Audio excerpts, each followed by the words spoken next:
Okay, can I ask a question about my soulmate? Or love? Mate with your soul.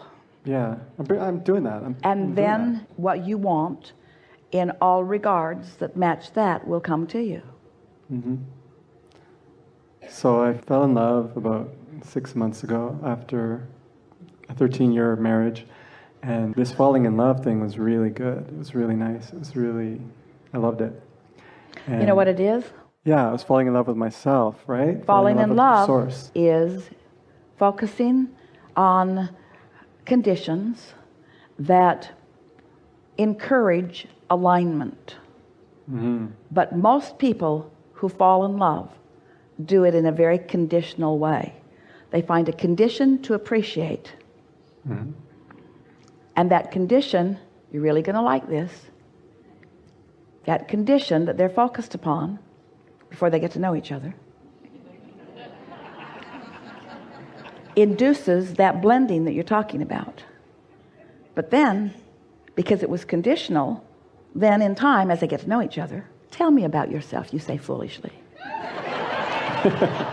As you get to know each other, then the conditions take you out of alignment and you feel all out of control.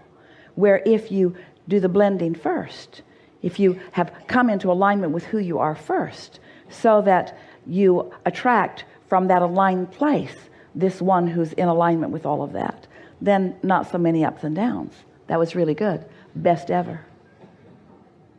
Okay, where is she? Can't get there from there. Okay. Because in your awareness that she isn't there, you can't find her. So the I question, feel like she's pretty close. well, then why didn't you say she's over there? Because I haven't seen her yet, but I'm So kind of enjoying the process of allowing her to come to me. Really? Well, keep enjoying it because it's going to be a while. Okay, I don't like the a while thing. Let's make it shorter. How do we make it shorter?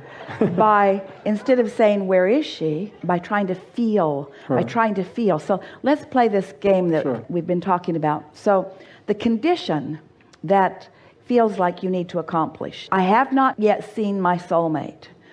I have not yet seen her. I want to find her. I have not yet seen her. That's the condition. Okay. And you would like that condition to change. I would like to have already found my soulmate. Okay. How would I feel? What emotions would I feel if that had happened? What emotions would I feel? Oh, I feel love. So I just- feel excited. I so- feel enthusiastic. So go I nice feel- and slow there Okay. and express each one of them and then feel it. Milk the feeling of it just a little bit. Well, I just like the excitement of looking at her and... Don't get too specific. Okay. Because when you try to look at somebody who isn't there, you sort of mess up the energy. All right. Okay, we'll go general. She's... Really general. If this were already done, if this condition were already accomplished, I would feel. Satisfied. So stay there, satisfied. Now just stay there for a Yeah. little bit. Feel that satisfaction. Feel that in with more emotional. Satisfied, happy, Happy, content, fulfilled, easy. ease. I'd feel Relaxed. well-being and balance and Yeah. rightness and the perfection of it and accomplished and comfortable and steady and Secure. secure and sure And knowing. knowing. Just feeling it. Just, Yeah, it's harmony. yeah. Feels really good. See, now you're there. Now you're right there. You got there without the condition putting you there. You got there. You got there. And just do that. Just keep doing Just that. keep doing that. Just keep doing that. Don't need your Don't even- soulmate to show up Right. in order to be there. Show yourself that you can get there like you just did again and again and again until that is the way you feel about that. And then the law must deliver to you the identical components that produce that. And can you feel how those emotions took care of everything? In other words, the security of it, the well-being of it, the rightness of it, the perfection of it, the harmony of it. In other words, you didn't have to get out your big long list that you don't believe. You can get specific though, right? After doing that. You could. You could, and it might even be a good idea once you know you're really there, but not to make it happen, but because it's fun enjoying to do it, it. right. Exactly. Yeah. Not to make it happen. That's the distinction. When you put all those words in to try to convince yourself, they work against you. But when they are words that are inspired, now this is the thing that we really want you to understand. So you took the condition out of it by deciding to focus upon the emotion. And you effectively, it was really good, focused on the emotion. You accomplished that with ease. We can tell that you're on the brink of that because that came so easily to you. So you focus upon the emotion of it. And then law of attraction did its work because you were in the vibrational vicinity of it. Then more thoughts begin to be realized by you. And when those specifics begin coming more and more and more, that's an indication that you're right there. In other words, the manifestation has already begun. The manifestation began with your emotion. It's not stalled out. She's not missing. She's already on her way. Your emotions showed you that. And then as more and more detailed thoughts come, that inspiration comes. When the actual manifestation happens, It'll be easy. it will feel so logical. You won't be yodeling down the canyons. You won't be riding home. It'll be like, oh yeah, oh yeah. Oh, I know you. I know you. Yeah, I know you too. Yeah. I remember you because I've been in your vibrational essence all this time. Yeah. So many try to make it happen. And even though someone might be a vibrational match to them, when you're out of sync and focused upon them, they're running away from you as fast as they can go. You see, you got to get there. But you guys can kind of see where she is, right? Give me a little hint.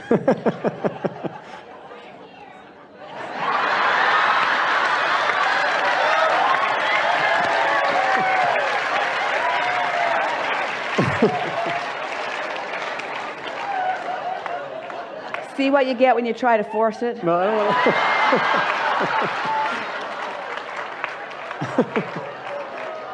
I don't want to force it. This is my first time being in front of you. I want to take advantage. Well, it's natural to want as much as you can find, but feel how it gets a little out of kilter when you ask for more than you're ready to hear. Okay. That's where that effort factor comes in and sort of bites you. So what you want to do is be as specific as you can be and still feel good. As specific as you can be, still feel lighthearted. As specific as you can be and still have fun with it. You don't want it to get serious, because when it gets serious, then you're out of whack. Yeah.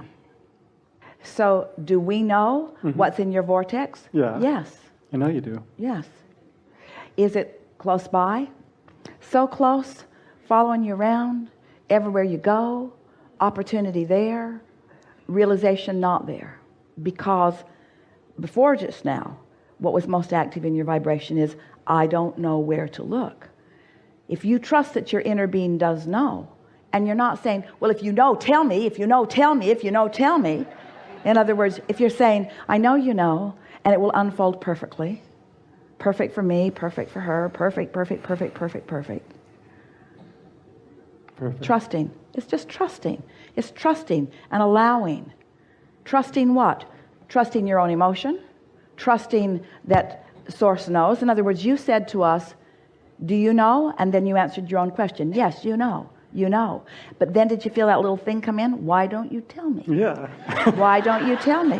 Why don't you tell me? And this is the thing that we want you to hear. We are telling you, we are telling you, we are telling you, we are telling you, we are telling you, we are telling you, we are telling you.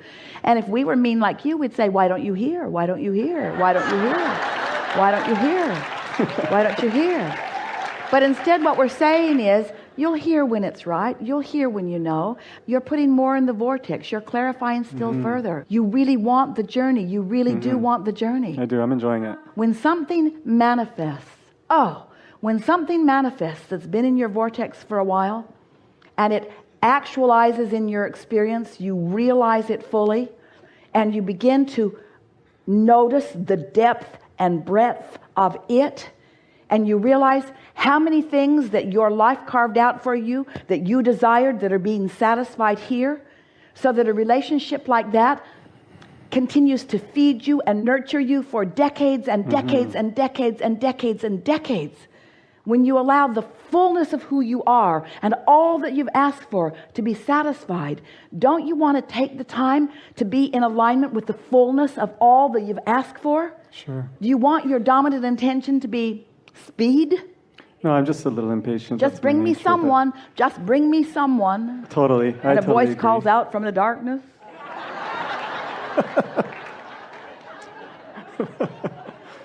Yeah, you're right. I mean, I am enjoying the process. I really am. It's kind of fun. But here's the thing. The payoff's double. Because not only do you enjoy the process as you align and align and align and align and align, when the manifestation comes into full fruition and you then get to align and align and align all over again. In other words, the appreciation. It's like the setup before the punchline. So you're setting it up and enjoying the setup because you know that it's coming, and then you get the experience of the manifestation of it. And so we have to tell you our favorite thing that we ever say about this. You go on vacation and you say, I'm going to go on vacation. I'm going to go to all of these places. I've got my itinerary all lined out. I'm going to go here and here and here and here and here and here and here. Then I'm going to come back home. And then being a logical human, you'd say, well, wait, I'm here and my final destination is home. So why go? I'm just going to check vacation off my list because I technically have already accomplished it. But you don't go to get it done, and you're not looking for this soulmate for the completion of that journey. The self-discovery, the remembering who you are, the putting the pieces of it into the vortex, the allowing the other to do the same, the coming into full resonance with who you are, the seeing the world through the eyes of source, the evolution and expansion that is taking place within you. Don't you want to be all that you really are before you rendezvous? Because you're going to rendezvous. Yeah, I do. A woman said to us one day, Abraham, my son so wants a mate. Can you help me? Can you give me some words so they can find one? Will he find one soon? We said, hopefully not. She was shocked. What? I thought that's all he needed. He just needs a mate. We said, if he finds a mate right now, she'll be just like he is. Dysfunctional, unemployed, down on himself. She'll be just like that. And then they'll get together, they'll bang around, they won't like each other, and off they'll go. She said, oh, that's been happening.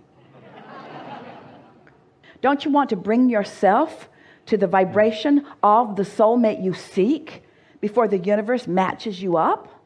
Because if the universe matches you up before you're there, it won't last. Or if the universe, as law of attraction does, brings you where you are and it doesn't match what you want, don't you want to be a perfect match to what you're looking for before you allow someone into your experience? Well, this isn't just someone, this is my soulmate. So I'm going to be in alignment with her. Oh, so let's talk about that. Yeah. So your soulmate is a vibrational match to your soul. Yeah. You got to be too. Cool. What if your soulmate is on her way to matching up? That's pretty cool too. Want to meet her before she gets there? Maybe she not. doesn't want to meet you before you get there. Right. So let's just let it happen, right? Give her time. Yeah. You take time. Yeah. Enjoy the journey. Talk about it later. Cool. Oh yeah. I remember walking down that street. Do you remember walking down that street? Jerry and Esther, after they got together, they were driving down Ashland Avenue in Fresno, California. And Jerry said, I lived in those apartments. And Esther said, I lived in those apartments too. Esther said, when did you live in those apartments? He told her. Where did you live? I lived in the downstairs unit right next to the laundry room. Esther said, I lived in the downstairs unit right next to the laundry room. Wow. Jerry was the tenant that moved out, and Esther was the tenant that moved in. Wow. 4 years before they met. Wow. That's Zigging amazing. and zagging. They had 15 or 20 mutual acquaintances. Universe looking for all kinds of ways to get them together, you see. They're zigging and zagging and zigging and zagging and zigging and zagging and zigging and zagging and getting ready for each other. Yeah. There you go. Thank you. That's good.